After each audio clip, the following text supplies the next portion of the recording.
Assalamualaikum warahmatullahi wabarakatuh. Hello para konten kreator, khususnya para konten kreator FB Pro. Hari ini saya membuat konten yang sangat penting. Ada satu hal yang harus kalian ketahui semua, yakni tentang shadow bank. Mungkin ada dari kalian yang baru mendengar, tapi ada mungkin dari kalian yang sudah tahu ya shadow bank itu apa dan apa bedanya sama di Bennett ya. Dan ini lebih menyakitkan kalau kita terkena shadow bank kemudian kita nggak tahu. Karena kalau di Bennett dari Facebook akun kita kan ketahuan kena Bennett, ada pemberitahuannya. Sedangkan kalau shadow bank itu nggak ada pemberitahuannya sama sekali.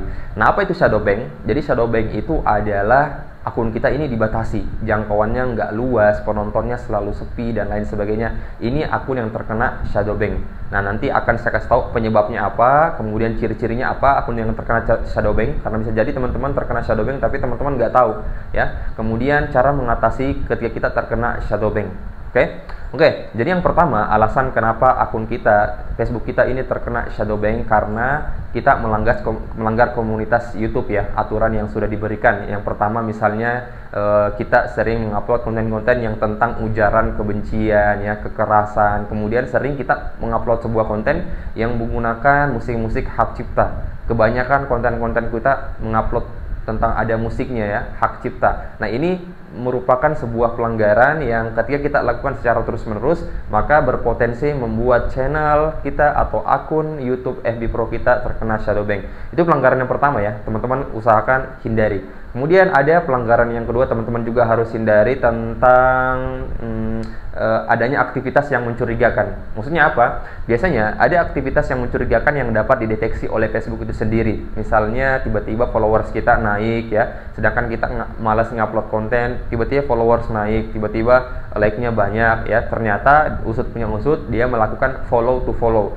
Apa itu maksudnya follow to follow? Kita menyuruh orang untuk follow kita, kita juga follow dia. Kita menghubungi banyak orang supaya kita mendapatkan followers yang banyak. Nah, ini bisa dideteksi oleh pihak YouTube itu sendiri. Jadi usahakan kalau memang teman-teman mau follow to follow, teman-teman harus aktif juga untuk mengupload konten. Misalnya setiap hari ngupload konten, kemudian melakukan follow to follow. Insya Allah itu nggak akan terbaca oleh pihak Facebook atau Meta. Tapi kalau teman-teman jarang upload konten, kemudian tiba-tiba like-nya banyak, kemudian tiba-tiba followersnya banyak, nah ini bisa dideteksi oleh pihak Facebook, oleh pihak Meta itu sendiri. Itu yang kedua teman-teman. Kemudian yang ketiga, jangan lakukan clickbait. Apa itu clickbait? Misalnya caption tidak sesuai dengan isi video. Misalnya di video teman-teman isinya seperti ini, caption isinya seperti ini.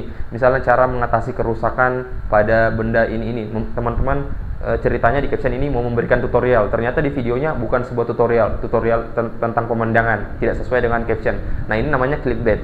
Teman-teman silakan hindari ya. Biasanya orang-orang yang melakukan clickbait itu karena mengharapkan penonton ya. Dia memberikan sebuah judul yang membuat orang penasaran, ternyata dibuka, ternyata dia melakukan sebuah penipuan. Jadi ini sama saja dengan melakukan penipuan. Jadi teman-teman hindari clickbait. Itu yang ketiga. Kemudian yang terakhir yang teman-teman harus hindari adalah spam hashtag ya. Teman-teman biasanya karena mau ya kontennya ini tersebar viral FYP, akhirnya dia banyak sekali nulis hashtag ya, ngetag ini FYP gini-gini, pokoknya banyak sekali. Kalau misalnya sedikit ya teman-teman, 3, 5, 7 sampai 10 ya oke lah, masih insya Allah sedikit. Tapi ada yang satu paragraf itu saking banyaknya hashtagnya, nah itu yang menyebabkan juga terkena shadow ban kalau sering dilakukan. Jadi itu 4 teman-teman, kiranya 4 hal yang menyebabkan shadow ban ini terjadi. Nah, adapun ciri-cirinya ketika teman-teman terkena shadow ban ya, karena ini nggak ada pemberitahuannya. Yang pertama itu penontonnya teman-teman turun drastis.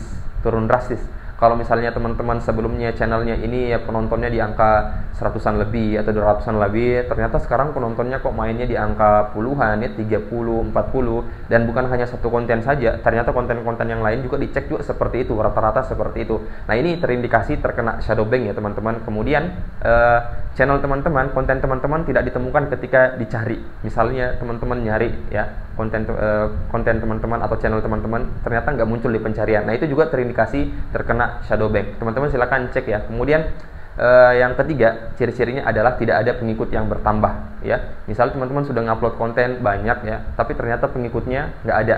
Artinya itu memang channel teman-teman dibatasi, nggak disebarluaskan, dan itu yang menyebabkan teman-teman itu pengikutnya terbatasi sehingga nggak ada pengikut yang bertambah. Nah, silakan coba teman-teman cek dari ketiga hal ini yang sudah saya sebutkan tadi, ciri-ciri terkena shadow ban. Apakah teman-teman akunnya terindikasi terkena shadow ban dari pihak Facebook atau Meta atau tidak? Kalau misalnya terkena, maka solusinya adalah yang pertama, teman-teman stop dulu ya membuat konten. Jangan membuat konten dulu 1, 2, atau 3 hari belakangan ini, stop dulu.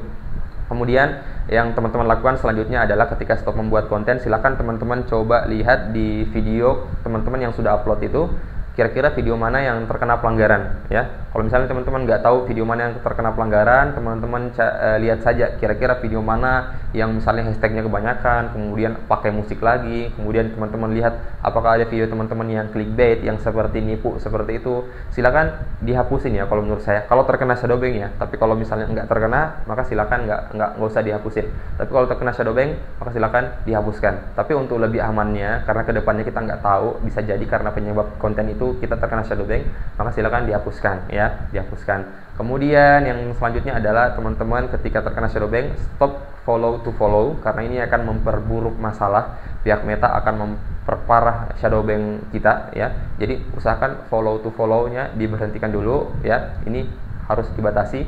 Kemudian yang terakhir, teman-teman stop yang namanya bomb like ya, baik itu di postingan orang maupun di postingan diri kita sendiri ya. Stop bomb like. Misalnya kita nyari profil orang, kemudian semua konten-kontennya kita like ya.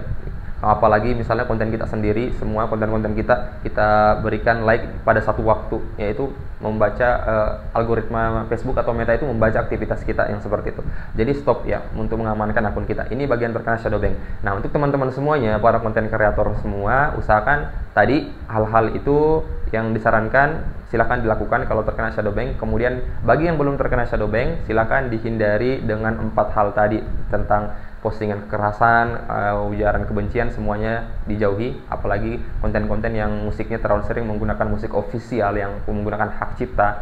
Kemudian hal yang kedua, aktivitas yang mencurigakan, teman-teman hindari follow to follow, sedangkan teman-teman jarang upload konten ya. Kemudian yang ketiga, hindari konten-konten clickbait, konten-konten yang nipu seseorang agar mengharapkan channelnya ini rame. Kemudian teman-teman hindari juga yang namanya spam hashtag ya. Ini oke, cukup sekian konten kali ini. Kalau teman-teman anggap ini konten yang bermanfaat, silahkan like, komen, dan juga subscribe agar teman-teman nggak ketinggalan video selanjutnya. Bye. Assalamualaikum warahmatullahi wabarakatuh.